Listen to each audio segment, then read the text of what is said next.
नमस्कार दोस्तों, स्वागत है आपका हमारे यूट्यूब चैनल पर। 85 शब्द प्रति मिनट की गति से डिक्टेशन शुरू करेंगे 5 सेकंड बाद।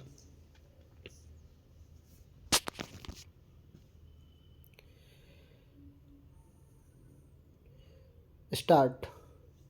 मान्यवर, इस विषय पर जो चर्चा हो रही है, मेरी दृष्टि में यह काफ़ी गंभीर और महत्वपूर्ण है, क्योंकि इसका संबंध सारी दुनिया की आधी आबादी से है। जहाँ तक हमारे देश का सवाल है, इसका संबंध 80% आबादी से है, क्योंकि हमारा देश कृषि पर निर्भर है। पूरे देश की खाद्य समस्या से इस मंत्रालय का संबंध है। इसलिए मेरा अनुरोध है कि इस विषय पर जो भी सुझाव माननीय सदस्यों द्वारा दिए गए हैं या दिए जाएंगे, उन पर मंत्री जी अवश्य ध्यान देंगे और उन पर उपयुक्त निर्णय लेंगे।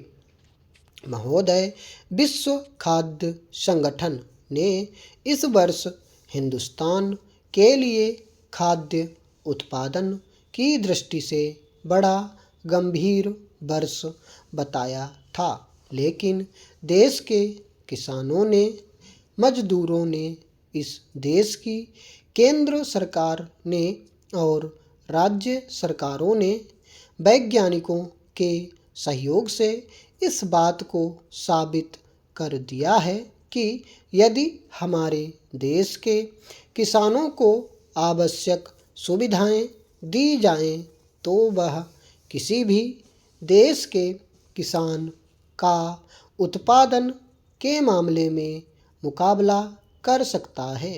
इसलिए सरकार का यह पहला कर्तव्य है कि वह किसानों की हर तरह से सहायता करे। यह जरूर है कि इस वर्ष प्रकृति की भी काफ़ी कृपा हमारे ऊपर रही है, लेकिन हमेशा वह कृपा बनी रहेगी, यह कहना संभव नहीं है। इसलिए इन सारी स्थितियों पर निर्भर होने के लिए कौन से कदम उठाने चाहिए, इसकी ओर कृषि मंत्रालय को विशेष ध्यान देना चाहिए।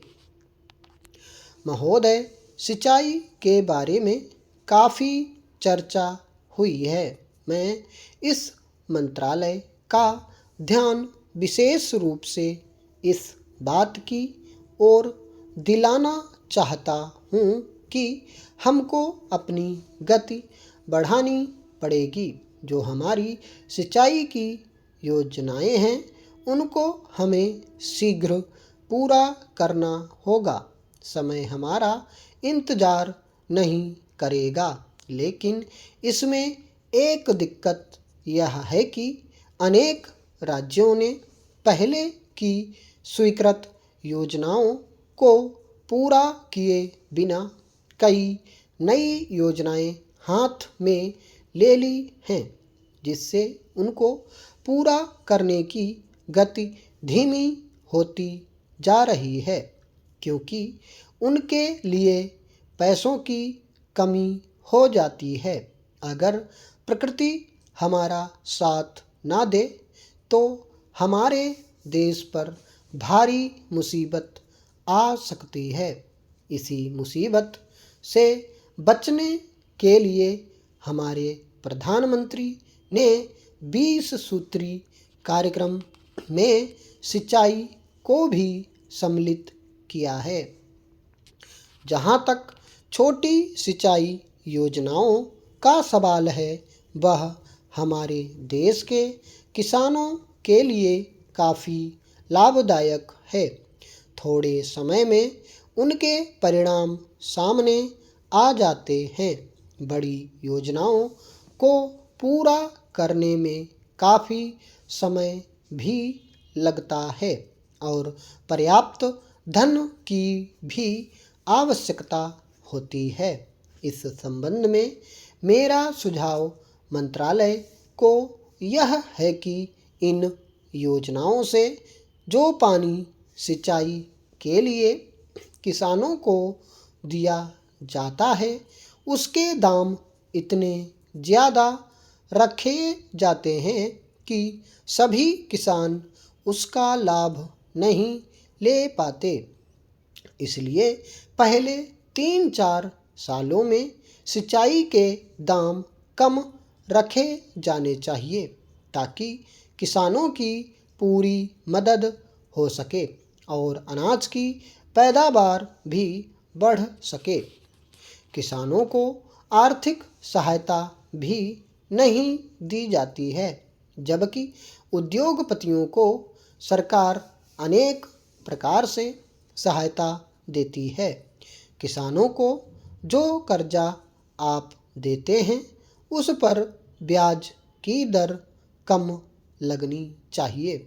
उसको जो बिजली आप देते हैं उस पर शुल्क कम लगाया जाना चाहिए।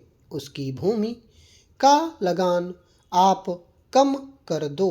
उसको जो पानी सिंचाई के लिए दिया जाता है उस पर कर कम कर दो। इस तरह से आप किसान की सहायता करेंगे तो वह देश को भरपेट अनाज पैदा करके दे सकेगा। किसान देशभक्त भी है। वह देश की पैदावार को भी बढ़ाता है।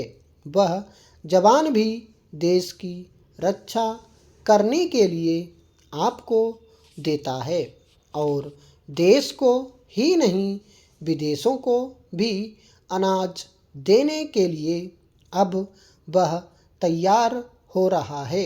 इसलिए सरकार का ध्यान किसान पर सबसे पहले जाना चाहिए।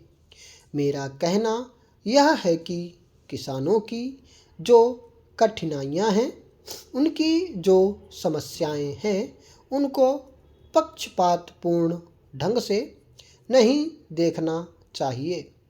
किसान को सबसे बड़ी शिकायत भी यही है कि उसकी ओर सरकार को जितना ध्यान देना चाहिए उतना यह नहीं दे रही है।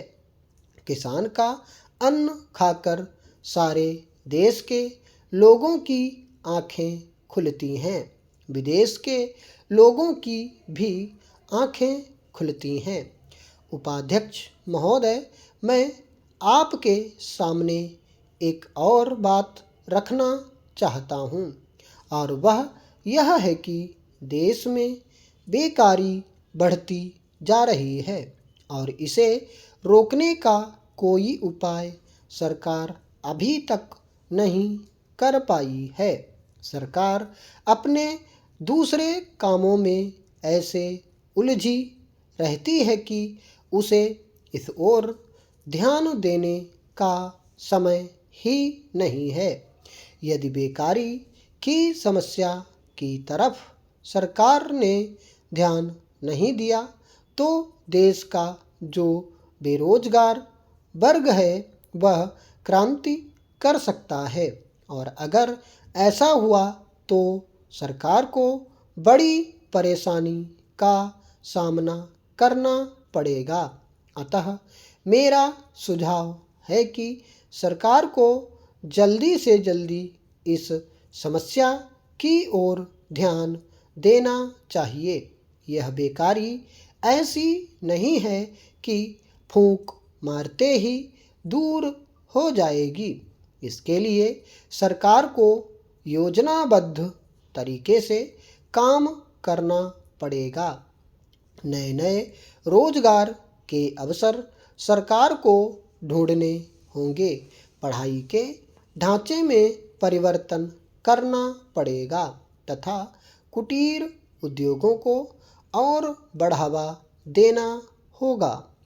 अब मैं देश में फैली अराजकता तथा आवश्यक वस्तुओं के मूल्यों में वृद्धि के बारे में भी कुछ कहना चाहता हूँ। मैं उन बातों को नहीं दोहराना चाहता हूँ जो मेरे दोस्तों ने कही हैं।